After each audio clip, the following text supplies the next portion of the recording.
Welcome back to Gen Z Speaks. We are back with an episode. It's been quite a long time since we last talked. Feels like ages, but it's only been 3 weeks.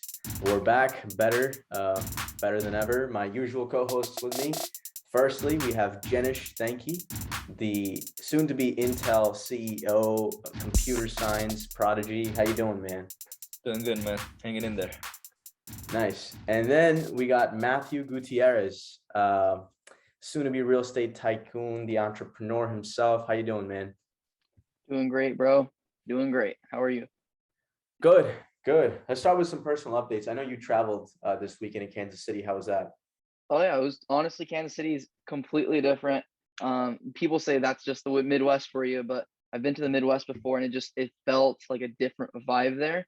Everybody seemed so nice, so friendly, and I don't know. It's a good feeling, right, being there. And I was talking to my dad about it, and he was like, "I would love to live here. Like everybody's so nice. The houses are enormous for the price.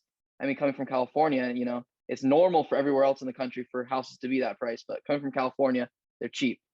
And I was talking to him about it. I was like, yeah, they are nice, and people are very kind here. But like, what's there to do? And like, I wouldn't be able to live like that. Like, I'm more of a person. I'd rather have experiences, and there's everything to do in California. There's almost nothing not to do in California, and you kind of pay the price for convenience. And so this is the convenience of it. Plus, bro, I think you needed to, you're a surfing guy. So, there's no, Dude, that's exactly what I told him. He's like, well, you got a lake. And I was like, dude, what waves are there in a lake? I'm not gonna be wakeboarding the whole time. So there we go. I mean, at least they have the Chiefs. That's the only thing that they have, right? I mean, but I'm a Packers fan, bud. Sorry. So the Chiefs are doing very bad this year. I'm pretty surprised. They are. They are. What about you, Ibrahim? Yeah. I heard you went somewhere. Yeah, man. So I went to Cleveland this last weekend. Just came back on Monday. It was good. It was a good experience. For some reason, it's so much warmer there than LA, which is a first, really? Right? When I came back at nighttime, Cleveland was like humid. It was warm, and in LA, it's been pretty cold at nighttime. I don't know if you guys have noticed, but it's been pretty damn cold. Yeah. Dude, but I was in Cleveland for. Go ahead. What are you gonna say? No, just go. I was in Cleveland, man, to attend my older cousin's wedding. Again, like I just feel like I'm getting so much older. My cousin's only like 4 or 5 years older than me. He's getting married, and I turned 21, and I just feel like an old head now. Time is flying by, and it's a little scary, to be honest. That is terrifying, dude. 20 was the kicker for me. 21, I'm not so. I mean, I turned 21 next week, but 20 was the kicker. Did you do anything special, Ibrahim, for your 21st? I was on a red eye for my 21st. Oh, shoot. I was flying to Cleveland, but yeah, no, it was cool. Hang out with some family and friends on the weekend. And the weekend before that, I was in Oregon. It is such a nice place. We have to visit Oregon sometime. I was at a place, the backyard of it, there was these small private planes flying, like literally in the backyard. That is awesome. So dope. Yeah, by the lakeside mountains. It's so beautiful. It's really underrated. Like I've never heard of Oregon as a place to go to or to be. So it was a really good experience. Just a quick question. Is it like a lot of forests and stuff like that? What type of environment is it in Oregon? I've never been there. Yeah, it's a little different. I don't know how to explain. It is similar to forest, you could say. There's definitely a lot of see, I'm not a tree specialist. I know nothing about the environment in terms of what types of trees there are. I just know, hey, I just saw a bunch of trees. It was beautiful. I saw a lake, and I saw the trees were very different color than California. It wasn't I saw no palm trees. It was very different kind of scenery, if you will. But yeah, we definitely have to visit. One of those things you got to be there to really understand it. And the air was so fresh. Oh my God. I felt really? Yeah. In LA, it's the air here sucks. It's ridiculous. Yeah. So yeah. Road trip to Alberta, past through Oregon and Seattle. Why Alberta? Is it? Oh, it's a nice. Yeah, it's supposed to be scenic. Banff, right? Alberta. Yeah. Yeah. That'd be pretty sweet. All right, let's dive into it. What have you been up to? Me? Yeah. Well, I'm pretty boring. Just been working on a lot of projects. So I'm in my senior year. So there's a lot of I have to work on my senior project when we're developing a mobile application. So just a lot of group work that I've been doing, but I haven't been going anywhere or traveling, so it's just been Wait, chilling so at what home. you're telling me is you're finally prepared for my idea. That's what I'm hearing, Josh. Of course, yes, of course. These inside jokes, man. The audience won't get it. All right, let's dive right in. Yeah. What do you guys want to start off with? We have a bunch. You want to start with the vaccine mandate thing? Okay, let's do it. Sure. Okay, so I think this happened this week. So Governor Greg Abbott, the governor of Texas, he announced, or he came out with an executive order that basically banned businesses from instituting vaccine mandates. Again, I don't know how he is able to do that. It sounds very sketchy, and I don't know if that's illegal. I don't know if that you can tell. I mean, I don't know. See, can you mandate that? It's my point is there's a gray area in terms of the legality of this. But what do you guys? What do you is that? Why do you guys think he's obviously Republican? So maybe I don't know if it's politically motivated. But why do you think he did what he did this week? Um, so I think there's a couple factors that go into it. One is heard that there's going to be a re-election soon, and maybe that he might want to get the votes of the Texas people who are against the vaccine, and maybe if they work at a certain company in Texas, and the company requires them to get the vaccine, they won't. They're not gonna like that. So maybe it's to get garner the votes of those individuals. Other than that, I don't really know, to be honest. Like, it doesn't make sense to me because I get it. It's like, oh, you let people have the freedom, but like, let's say I had a business, right? And I would probably prioritize the safety of my workers, and I would require everybody to get a vaccine. Like that would be my priority as a business owner. And not being able to do that, I feel like just hinders businesses. And I feel like it crosses the line between the state being able to control private institutions. But yeah. Yeah, I don't understand it, honestly. I don't know why. I mean, businesses.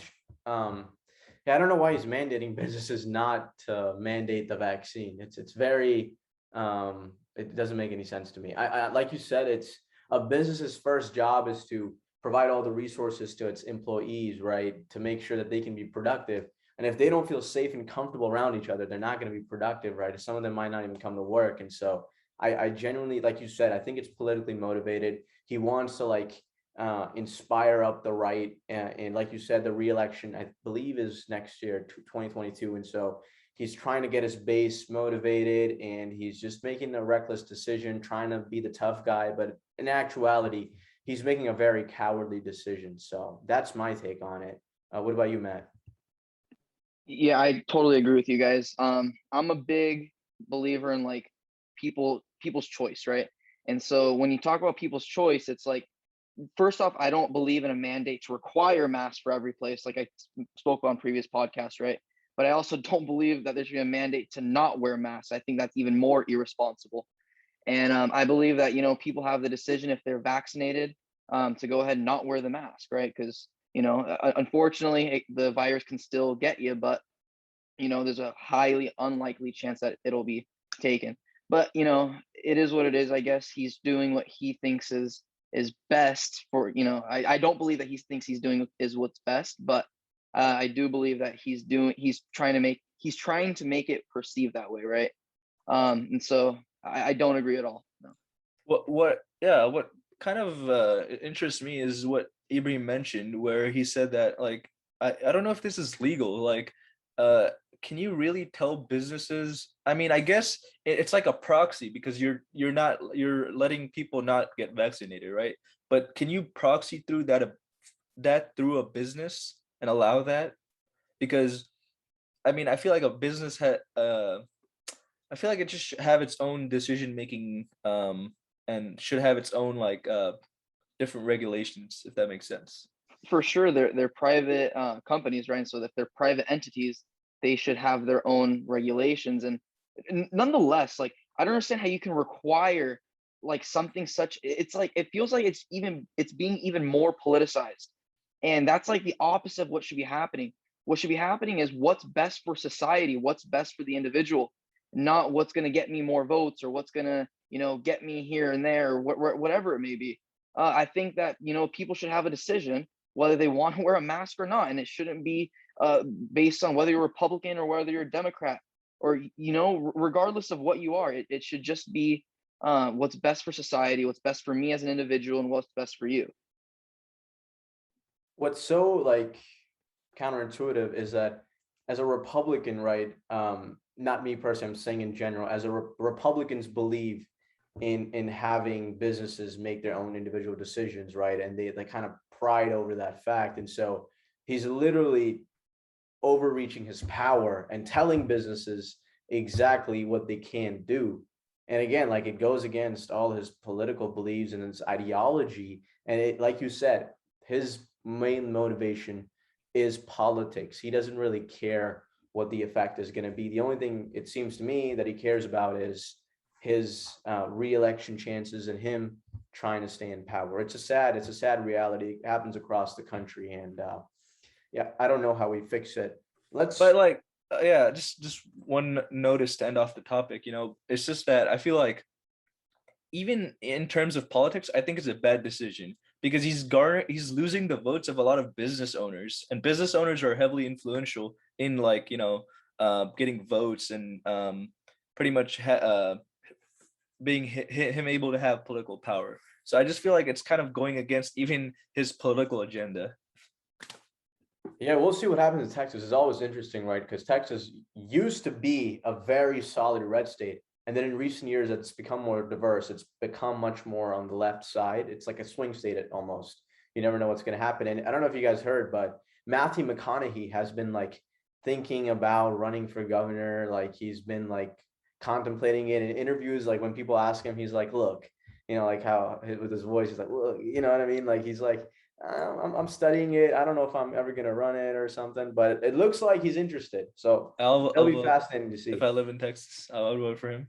I would too, honestly. I would. I'm just about to read his book, actually. That's my next one. So let's see about that. Green Lights. Yeah, it was like one of the top bestsellers last year. The other thing that I wanted to talk about, regarding this issue was Kyrie Irving. For those of you who don't know, he is a point guard for the Brooklyn Nets in the NBA. He's a basketball player.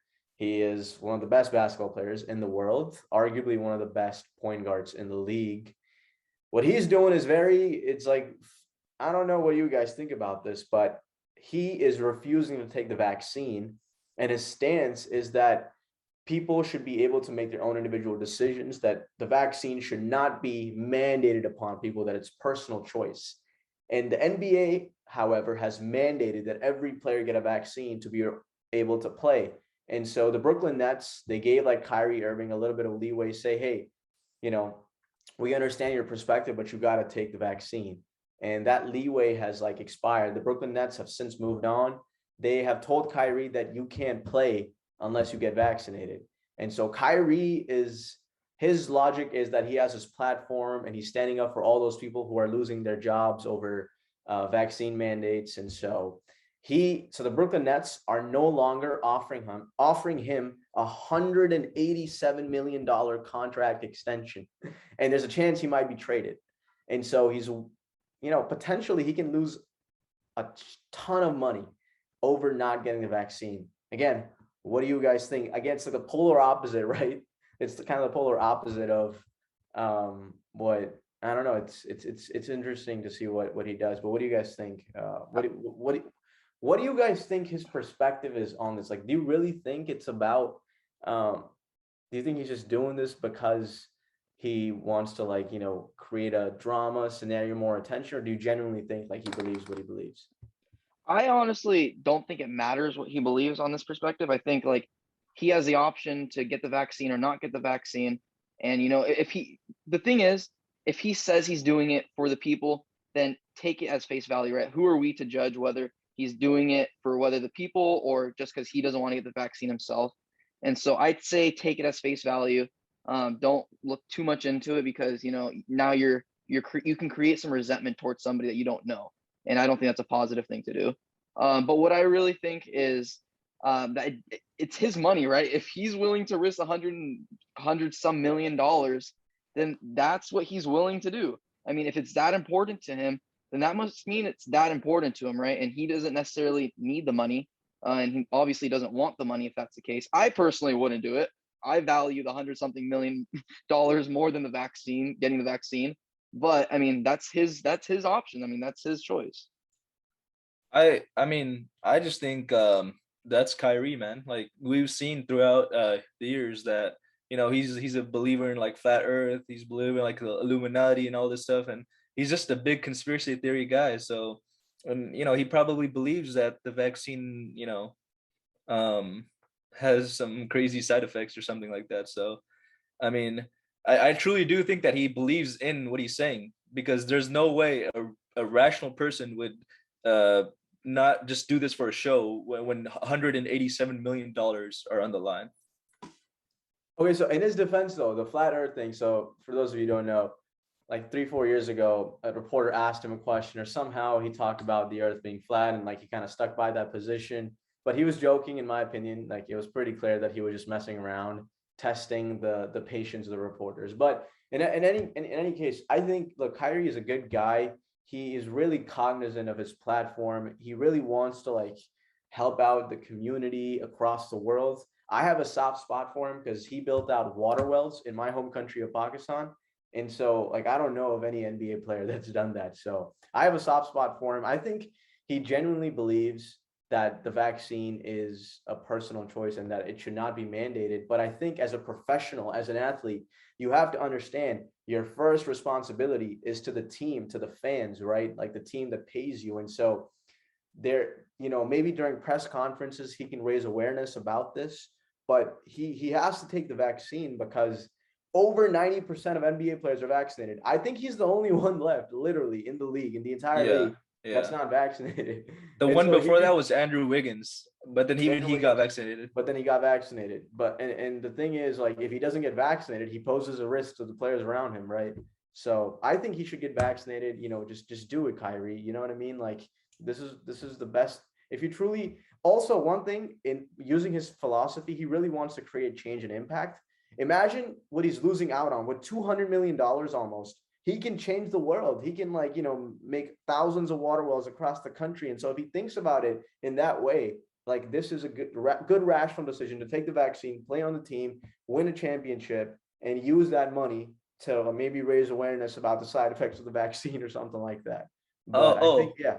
By the way, Matt, also just one more thing to really, because I know you don't watch NBA, to clarify, the Nets, the team that Kyrie's on, have a huge chance of winning. They're like favorites to win the championship.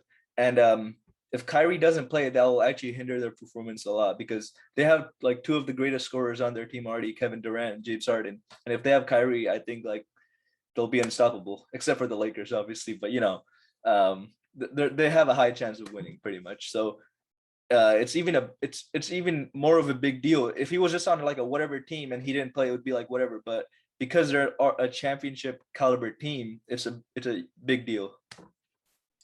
Gotcha.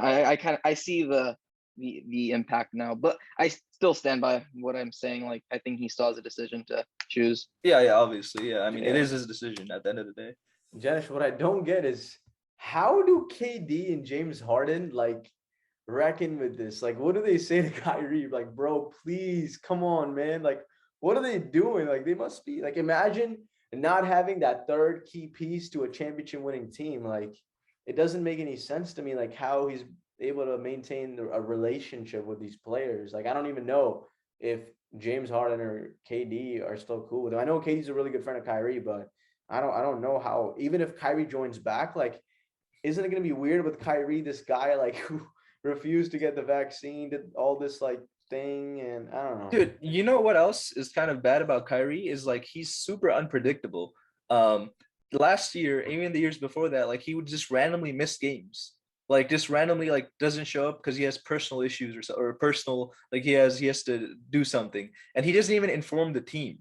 So like last year he didn't inform the Nets and just left for like 3 weeks or something. And Yeah. I don't know how that That guy has doesn't even, balls, man. I'll give him that. that's He's not this even balls. NBA That's player. how That's not right. no, That's that's not not It's right. right. not. That's No, not right. People are like in any other job, can you do that? Can you just you can't. not No, tell you your can't. boss and be like, hey, I'm leaving for three And the thing weeks? that's sad that I will say is fans, like Kyrie fans specifically, come out to see him, and when they don't see him, they pay all this money. You're kind of letting down the fans, and so, So yeah, I mean, at I the end of agree. the day, I think Kyrie is like one of the most talented point guards, and like I love watching him He's a play. prodigy, yeah. Dude, like his he probably has the best handles of all time.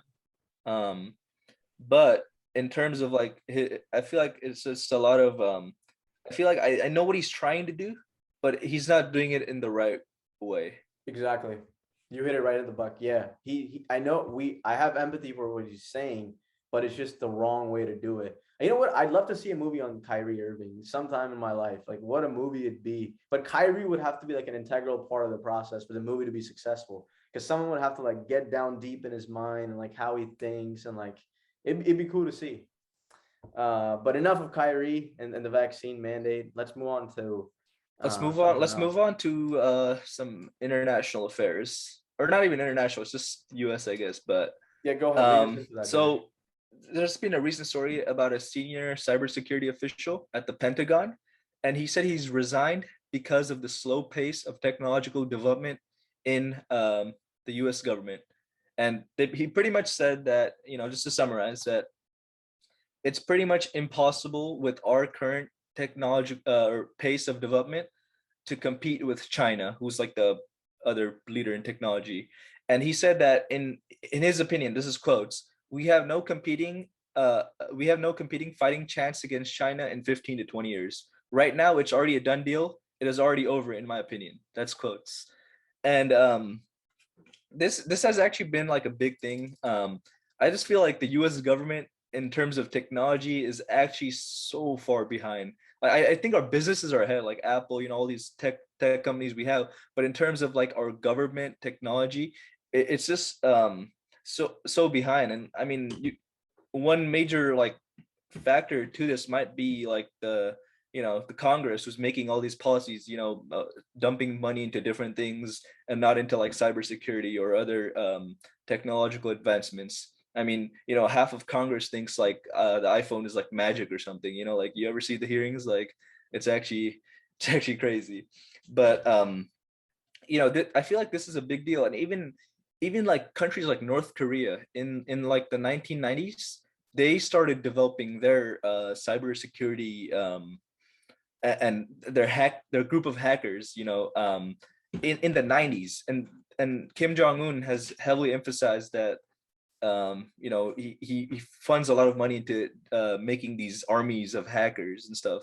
So I just feel like, I don't know, it just seems like the US is just far behind. I don't know if that's because of the policymakers or what, but I mean, in my personal opinion, I think we have to start putting more money into developing technology, and especially cybersecurity and artificial intelligence, because those fields are the what's the future's all about. So, what do you guys think about this? Dude, I totally agree. One of my biggest issues with the government is the allocation of funds. And I feel like they allocate funds so improperly and so just frantically. Like they just give money where they believe money is, or not where they believe money is due, where the people think money is due. And it's complete BS. Like our military has a ridiculous amount of funds that they don't even use, right? Like who needs hundreds of billions of dollars to fund a war that's completely, we would just destroy, right? It's not necessary. First off, another thing, like I think over the past year, like it's good that people got funds, but did you know like over 40% of all cash was printed this last year? Like that's bonkers. Okay, that's like of all time, over the past 300 years, almost half of all money was printed and was dispersed to people just because, I mean, obviously, like it was, some of it was needed, right? But I think the unemployment thing that needed to be cracked down on. I think it's a little too late for that. But I think that funds should have been allocated more properly. And from here on out, I think just as you're saying, cybersecurity should be a big thing. I think education should be a big thing. I think our education system should be reformed. I don't think the current one suits everybody. just in terms of cybersecurity, let's not go off topic, or I won't go off topic here. No, But no, yeah, go ahead. no, but you're right. Allocation, fund allocation is a big deal. And one thing I want to emphasize is you said that, or we know that in the US is allocating like what $800 billion or something to the military.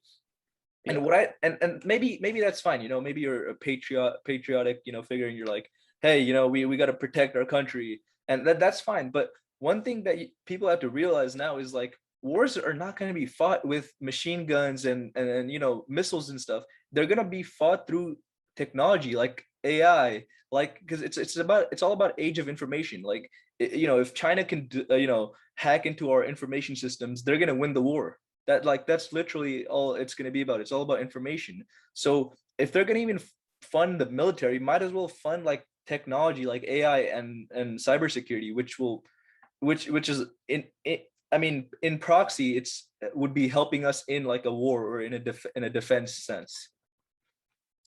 Yeah, for sure, dude. Not even like in war, right? But it's just gonna help our advancement as a society, and that in proxy, I guess, would help out in the military. But I think the whole thing with war is just we're in wars that are like not even necessary, and so like the money behind it that should be just drastically dropped, and it should be towards advancement and like helping us prosper as a people. Right. I think even if they drop it from like like in, let's not say war, I'm gonna say more like defense, let's be more defensive, let's like cybersecurity, I Fair, would say yeah. it's more defensive. We're defending our information. AI, we're defending our, I guess, well, that's just advancement, but AI can also in turn help cybersecurity. But yeah, Ibrahim, you were gonna say something? I'm just gonna provide more context. So this guy, his name is Nicholas Chaillan, and he was the first chief software officer for the U.S. Air Force and Space Force. So it wasn't just like a random official. He was the first official chief software officer for the Air Force and Space Force, and he quit because he said that the Department of Defense, the Pentagon, refused to make AI their top priority for cybersecurity. They refused to make it a priority, and that was frustrating for him. And he said that he worked really hard for the last 3 years to convince the Pentagon to invest more resources into this, but they failed. And now he's saying that it's too late, that he doesn't see the point for him to remain there if his higher ups are not on the same page as him. And he's saying that China is so far ahead that there's no point in even competing. I disagree with his alarmist perspective, but I do think it's important, like you guys said, to understand the failure of our government, like you said, Matt, so to properly allocate money in the right things. And it's really interesting. I think you guys, I recommend the readers. We'll put this in the notes section. And by the way, we have a notes section after every podcast, so you guys can read all the articles that we discuss. But I'll put his whole LinkedIn post. He announced it via LinkedIn. He wrote a whole article titled "It's Time to Say Goodbye," and it's very long. It's like very detailed. He like goes through every single thing he accomplished, and it's just, so this is not just a guy trying to get attention. It's a really credible officer, very smart person who understands AI and technology, and so it's definitely, we should listen to his opinion. But I honestly, I think China, I agree with him. It's the single most biggest existential threat that the U.S. faces. But I don't think I don't see China succeeding in the long term, but just because of their communist principles. I believe communism can just never succeed no matter who does it. Maybe it can, prosper for a limited period of time, but in the end, I think the U.S. is going to overwhelm China in the long term. But again, we do have to prepare ourselves, and we can't be complacent. We can't just be like, we're the U.S. We have been surviving democracy for over 200 years, so we can't be complacent, in my opinion. But we shouldn't just be cynical and pessimistic like this guy and just quit and be like, I'm leaving. Like, it's over, I'm done. Like, I don't think that was his right move. But again, I understand his perspective because he was frustrated. Nobody was changing their mindset on AI. So Ibrahim, I think the way I view it is, I think he mentioned like, comparing to China, but I feel like we should just be doing what's best for our country, regardless of what the world is doing, right? And I think technology and advancements in cybersecurity is just like, we just need to do that. That's like a thing that's going to impact us in the future as a country, as a whole, as a unity, right? And I don't think it's even like, being scared about China. It's just as a country, we need these advancements, and we need to put, as Matt said, fundings in the right spot. And just to end off my point, I just want to get one quote that he said, "At this point, I am just tired of continuously chasing support and money to do my job." I mean, like, that just summarizes everything. Like, he has to literally get money to help our country, and he can't get the right fundings and resources to do his job. I have one question to ask you guys. So in terms of like, China taking over technologically, and it just seems like overall they're going to that place where they're just going to be more advanced than us and they're going to take over in general. So there's there's a saying that every great empire falls every 300 years. And it's like a statistical fact, like they take into like consider like Babylon and, everywhere, all the great empires. And we've been around for about 300 years now, and it seems like our reign is not going to fall, but definitely going to fall behind. What do you guys think about that? Do you think that's true, or what do you think? We're not at 200. We're not at 300 years yet. We're about 240, I believe. So we still have 60 Well, more I years. said about 300. But So when we're 80, man, the shit's gonna hit the fan, and then we'll start worrying. But no. I mean, I don't know. I think the United States historically is the longest surviving democracy in the history of the world, and so we've already made it this far. We kind of take our internal peace for granted, and so I'm actually more scared about what happens to the United States internally than externally. And in that sense, I'm not that concerned about an external threat taking over our country. I'm more concerned about people inside the country hating each other so much that we start a renewed civil war. I think there's a higher likelihood that happens than, say, China coming after us. I mean, they already are coming after us in other ways. There's been a cyber warfare going on between China and America for the last, I don't know how many years. But my point is, in regards to your question, of course, every empire falls. Of course that happens. It's the way life works. It's the way humans work. It's the way history works. So I don't know when it's going to happen, but if I were to predict how it would happen, I would say Americans internally, like I said, would just start hating each other and just ruining themselves, and it's already starting to happen, in my opinion. Ibrahim, I agree with you that internal issues might lead to future events, but I would also say that external forces can make it's kind of lighting the gas on fire even more, because we have hackers from Russia posting like propaganda in like Facebook and stuff, and I feel like even the internal conflict we have in US can be exaggerated by other countries, or by other external forces. So but yeah, I generally agree with you. As far as the US falling, I don't know. I think we'll be fine.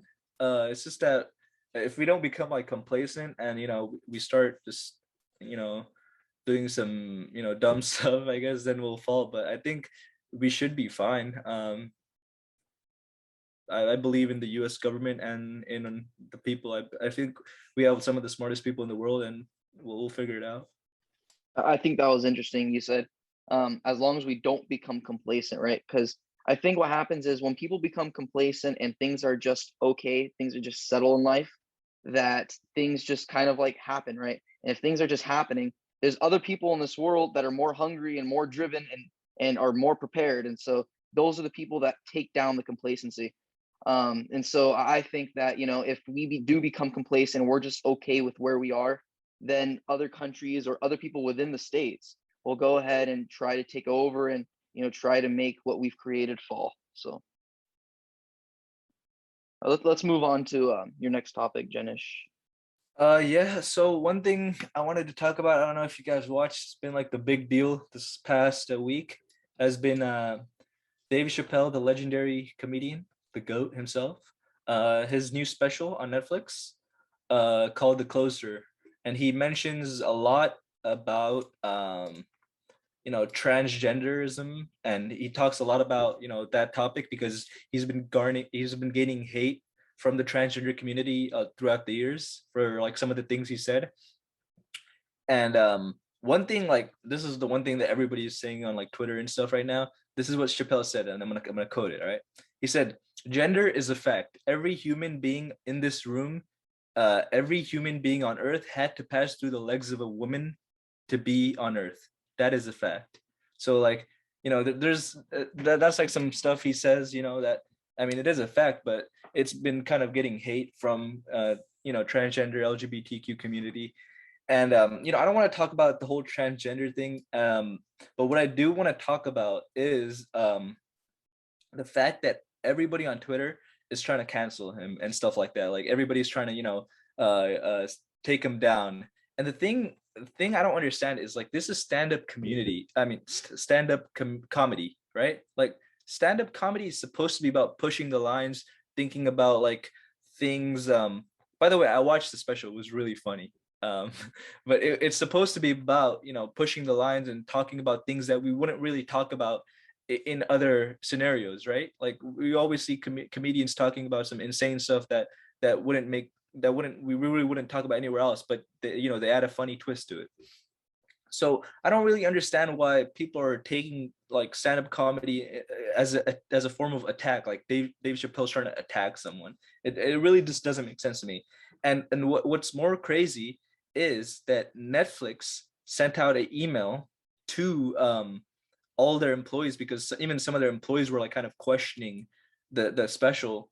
And pretty much the CEO himself said that we don't believe that the special has crossed any lines. It's stand-up comedy which exists to push boundaries, and some people will find stand-up to be offensive, but there's nothing that incites hate or violence in the special. Pretty much that's what he said. So I don't think you guys have watched the special, but I guess that's better, because you guys can have a more another perspective on the matter. What do you guys think about what's going on with the special? Right. So first off, I despise cancel culture. I don't think it's right at all. Obviously, if somebody does something wrong, then they should pay the consequence, right? But it's like everybody's getting canceled these days for irrelevant things just because somebody doesn't like what somebody says, right? And you hit it on the dot, dude. Like, well, comedy, I don't think it's just stand-up comedy. I think comedy in general is to make uncomfortable situations funny, right? Like transgender, like to most people, it's an uncomfortable situation just because of everything it garnishes. There's a lot of hate on it. There's a lot of like love towards it, and there's just a lot of clashing with both. And so first off, I think it's an uncomfortable topic, right? And comedy is there to like hit it on the dot and like talk about it and make a joke about it, because that's what it is. There's topics in life that we usually won't talk about because it's uncomfortable, but you go ahead and you kind of tackle those topics through comedy and to make people laugh. And whether it's transgender jokes or racist jokes or whatever it is, it's not like anybody's being targeted, because everybody's being targeted, right? And if you take things to heart, then it's like you're not in the right here. So I just want to talk about that real quick. I don't think it's right to cancel him for that. I don't like cancel culture. Oh, by the way, Yeah. really, just real quick, you can't cancel Dave Chappelle. You can't cancel him. He doesn't care. You have to care to be canceled, so you can't cancel him. But go on. No, fair, that is a fair point. You do have to care to be canceled. So regardless, I mean, I don't think it's right for this whole thing. What I did want to mention is, you mentioned you don't understand how somebody could try to cancel for just the comedy of it, and it's control, dude. Like with everything in life, like there's a type of I see as a tyranny what's going on right now. It's like a tyrannical wave of people just because they want control. And I think they want control because they feel suppressed for whatever reason. They feel suppressed by what society is telling them and what they see, people as being. And like, we like it or not, it seems like more and more people are like taking to heart things a lot more, right? Like things are a lot more emotional now. It just feels that way. And when things are more emotional, then things are taken out of context, and regardless, right? But I think it's a form of control from people that want people to think like them. And if people want if the people want other people to think like them, that is a form of control. Like everybody has the right to think what they want. The First Amendment, I'm going to say what I want because I want to say that. And so I don't think it's right for people to try to control others because they don't think it's right and they don't think it's just and all this and that. Like, yeah, it might not be just, but does it matter because it's my opinion, right? And so I think that is what I think. I don't want to get too far into it. So here's my perspective on it. I disagree with you in that I don't think it's a control thing. I just think we've gotten so sensitive as people in the United States. And again, keep this in mind. I feel like people mischaracterize cancel culture. It's just a very small number of people who have the loudest voices. Like you were talking about Twitter, there's a handful of people on Twitter. All they do is just like look for stuff like this and call on people to resign or quit or like criticize. And in my opinion, it's just like they feel like they have this moral vendetta, right, against the other person. I don't know if it's control. I think it's more so they've gotten so sensitive about things, and then they've gotten like it's. I just don't. I honestly. What don't does that understand it. sensitivity breeds into? That's my point, right? Because obviously things Mhm. breed into other things, and if people are sensitive over something, then the reason I see it as control, man, is because like, sure, I think you're 100% right, dude. Like, people have gone more sensitive and more emotional over things, and I think that sensitivity just brews into hatred and like resentment. And what does Mhm. resentment have? You want somebody to think the way you think. So, Yeah. but Also, my bad. Go on. I was just gonna say real quick to Ibrahim's point. I agree with you that I think it's just a small handful of people on Twitter that are being enraged at this. And for a while, I didn't even think like cancel culture, like it didn't really exist in my opinion. Like I just felt like it's just not people on Twitter being mad. Like it doesn't exist in real life. But one thing that kind of changed that was when Kevin Hart, he was about to host the Oscar, and that was like his dream, like his lifelong dream, and he got canceled over a tweet he made like 10 years ago about I don't know who it was, about the LGBT community or something. He said 10 years ago. He got canceled on Twitter for that, and that had real life implications of him not being able to host the Oscars. So, and it was that point I was like, damn, this is actually crazy. This should not like he said that 10 years ago. He's a different person now. Like we change every year. Like I don't understand, but at that point I was like, maybe it has bigger implications than just people being mad on Twitter. I think it's also important to understand, but going back to your point, Janish, that the point of stand-up comedy is to push boundaries. It's to be like, to say wild stuff that just like, to get a laugh out of people. And so Dave Chapelle, he's a master of both. Whatever he talks about, he kind of speaks it from the heart, and he kind of talks about issues in a way that he's trying to make them funny, but also he's trying to get across a point. So I don't think Dave Chappelle regrets what he said, right? Like you said, he doesn't care about being canceled. He's just speaking his opinion. And I think comedians should be one of those few people who can pretty much, get away with saying anything as long as it doesn't directly incite violence or conflict, right? Like I agree with Netflix. I don't think what Dave Chappelle said incites violence or, it doesn't incite conflict directly. But I think so. Yeah, I think that should be like the last limit. Again, like comedy is like one of those last few things left in our society, man, where like people can go without any guard and just have a good time. And the comedians will talk about everything. Everything's on the table, right? And obviously, they're not. Their point is not to um, offend someone, although their jokes can be offensive. It's just however you perceive to take those jokes that matters. If you go into stand-up comedy saying having like these limitations, saying, oh, if he makes a joke about this, I'm not going to like it, I'm going to walk away. You can't go into a comedy show or watch a comedy show with that. I also think all these people who were trying to cancel Dave Chappelle haven't even seen the special. They just heard that he made a True. couple of offensive comments, and they got like all enraged. So I think that's also a part. And just before we end up and the topic, one thing I want to say is like, I don't know if you guys know Dave Chappelle's history. He had the legendary Chappelle Show, which was like a skit-based show. And then he was offered $50 million in 2002 or something, $50 million to continue his show on the network. But he had to he had some guidelines, or he had to like restrict his comedy. He walked away from $50 million in 2002, left for like what, or not 2002, like 2005 or something, left for 10 years, just left, came back, and has like 5 Netflix specials, which are like the most watched Netflix comedy specials of all time. That's like, and he said that in the special. He's like, you can't cancel me. Like, I don't care. He literally said that. He's like, I don't care. I walked away from $50 million. Like, it doesn't matter. And like, that's true, man. And that's why people like him so much, because they can see the genuine nature in him and that he doesn't care about the money. He literally just cares about comedy, making people laugh, and what he's good at. So I respect that about him. Moving on. What did you want to cover, Matt? I think it was a video that you wanted to speak to us Yeah. about. So earlier, it was actually today. Earlier today, I watched. It was a cool video. I mean, we're all aware of Yes Theory, right? Like we all like Yes Just Theory. briefly And, explain though, their just so channel. for people who don't know what Yes Theory is.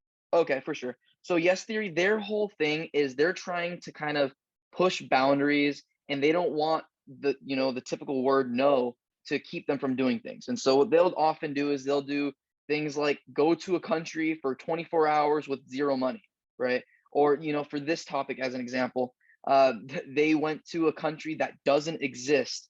So basically, I'll give you a brief They're a overview YouTube channel though. So they're a YouTube channel that does like makes all these videos that pushes boundaries. And the whole point is to go to have experiences, and just like you said, to never say no, always say yes to different types of crazy stuff.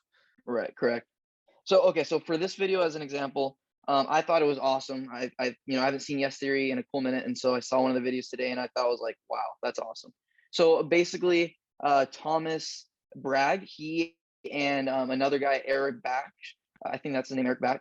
They went to a country that doesn't exist, and so the way it works is they're a society in Russia that kind of encapsulates the Soviet Union. So it's not even, and if you go onto the US directory or the UN directory, they're not a country at all. Like nobody really sees them as their own country except themselves. And so I thought it was extremely interesting to go to, they went for 50 hours. They just went there, saw the town, and literally the houses were built in 1917, haven't been remodeled since. They still encapsulate the Soviet Union. They have pictures and sculptures of Lenin all over the place. And it's not necessarily that they still worship Lenin. They did mention in the video that it's the experience factor of it, to be around where they were born in and where they grew up in. And so it was pretty interesting to me to see a town or a country that's not really a country kind of exist. And in the video, I'll mention real quick, they created their own soccer team and their soccer team was just initiated into, it's not the MLS, but whatever the international major leagues are for soccer. They just enlisted in their first game. They played Real Madrid, arguably the best team in the world, and they beat them.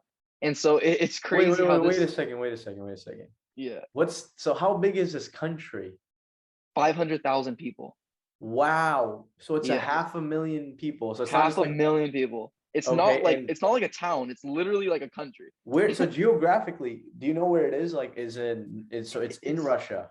It's in Russia. I don't know where in Russia. But. So here I'm just reading it. It says Eastern Europe, and they call themselves Transnistria. I don't know. Transnistria, yeah. Yeah, Transnistria. Yeah. Wow. Sorry. So that's what everybody else calls them, but they have their own Russian name.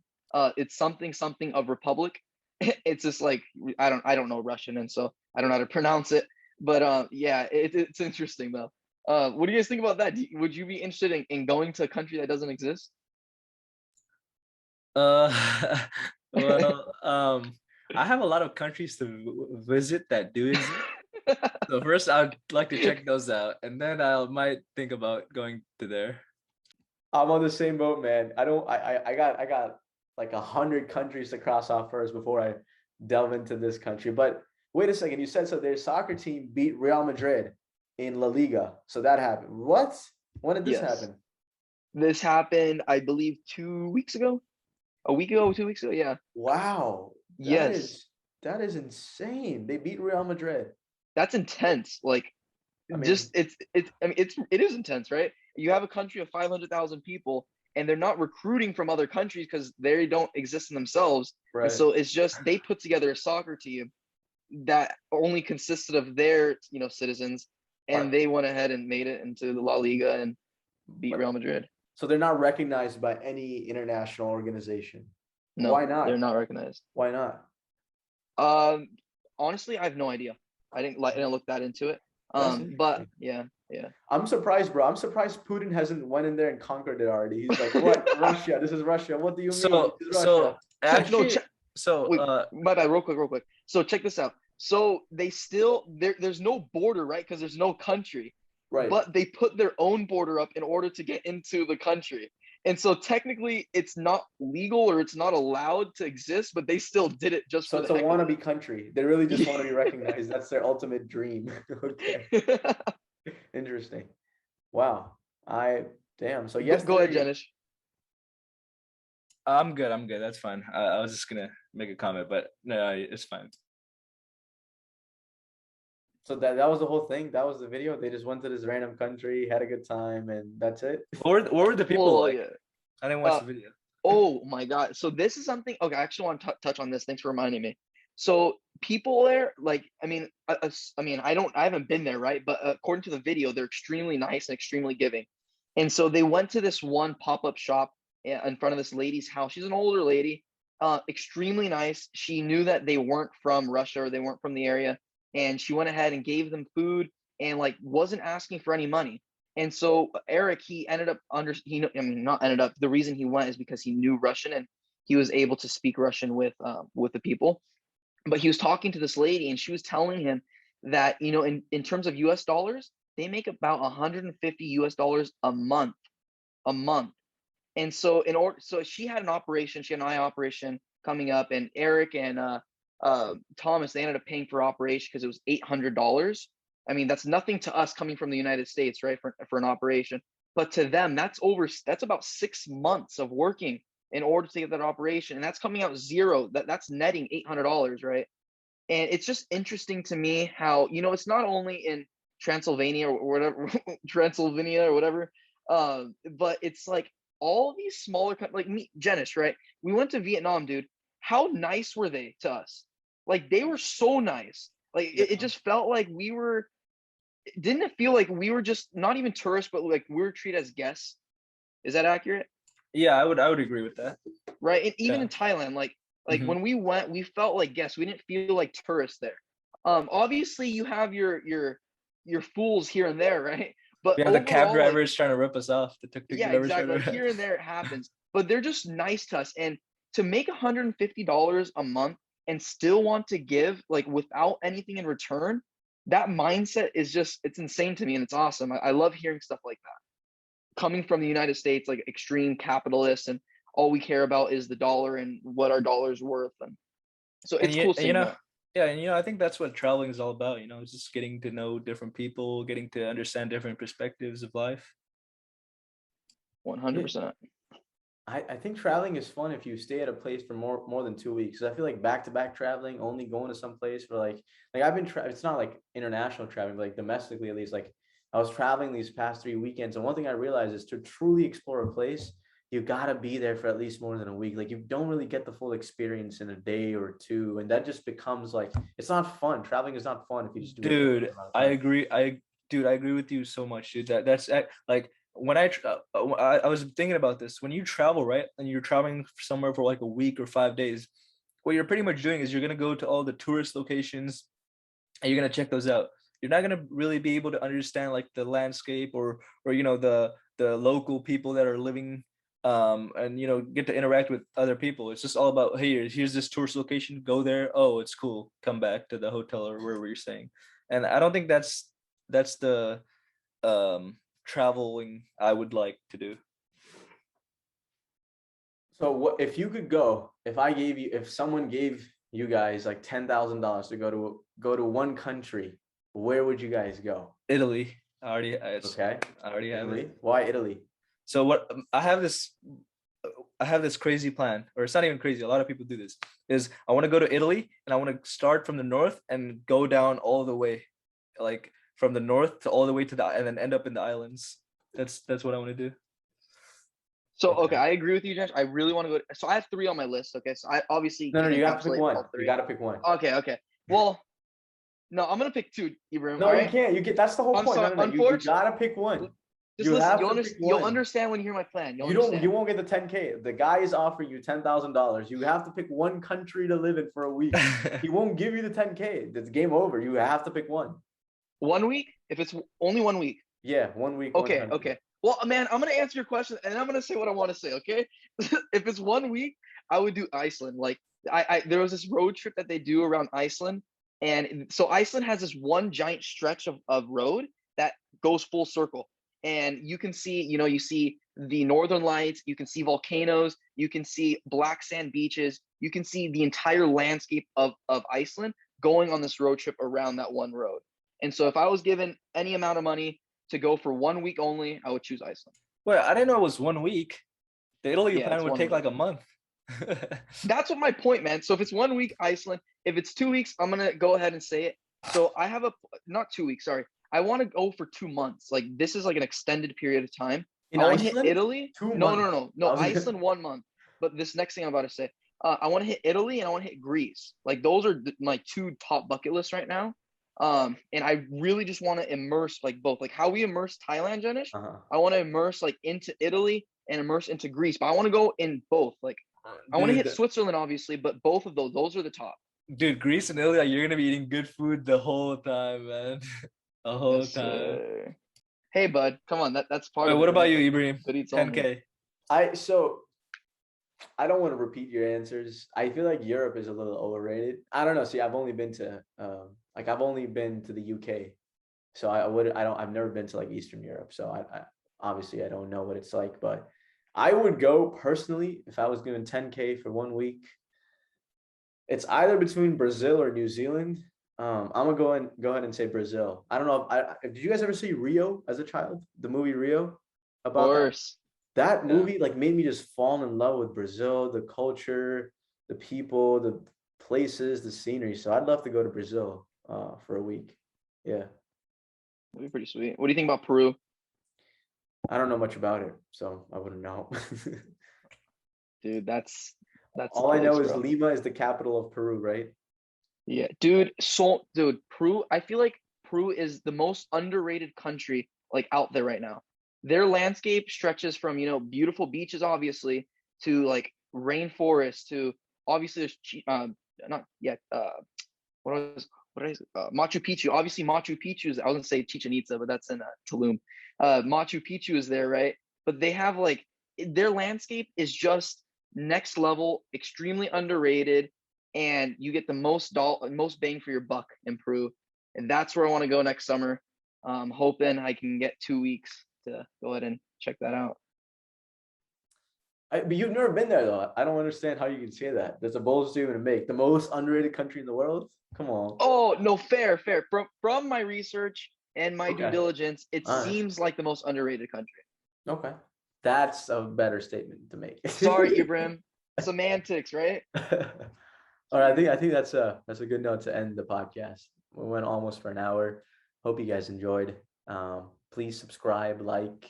We never even tell them to do anything. I feel like we don't need to. They want to. They love us. Okay, they love us. Exactly. They're obsessed. They're obsessed with our charisma. All right. All right, guys. See you Good guys. pod.